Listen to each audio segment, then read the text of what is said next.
was the last time you were kindly? Kindly? Kindly. Is that a word negotiating with? Kindly. Kindly.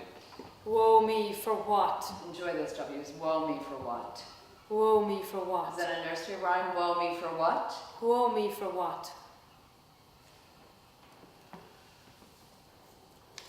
Voice is intimate and subtle and powerful at the same time. He should receive his punishment in thanks. Child. Child. Are you a child? Child. Child. You childlike child. Child. Is that a telegram, like a little thing you deliver with roses? He's got his friend with child. He hath got his friend with child. Do you enjoy saying that too? He's got his friend with child. He hath got his friend with child. Friend? Friend. Do you have many friends? Friend. Friend. Why don't you call her by name? Friend? Friend. He got his friend with child. He got his friend with child. Make me not your story. Make me not your story. And he hath got his friend with child. He hath got his friend with child. Sir, make me not your story. Sir, make me not your story. There's much more of a extension of the thought into the text, into the words. And you have to be able to have the support of your breath and your voice to tell the narrative. He's in prison. Woe me for what? For that which, if myself might be his judge, he should receive his punishment in thanks. He hath got his friend with child. Sir, make me not your story.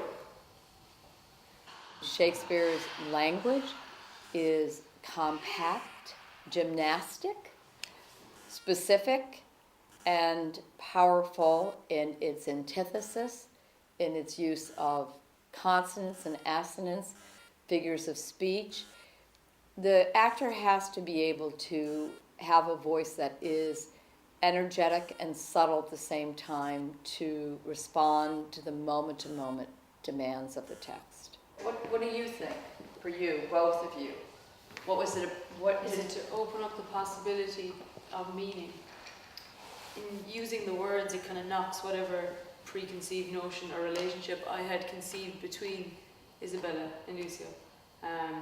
So it was interesting to see him in that light, because I had not in my head pinned him as a vulnerable. It was on the receiving end of the word why. Yeah. Why. It was, I felt like a slap. Yes. It was quite shocking.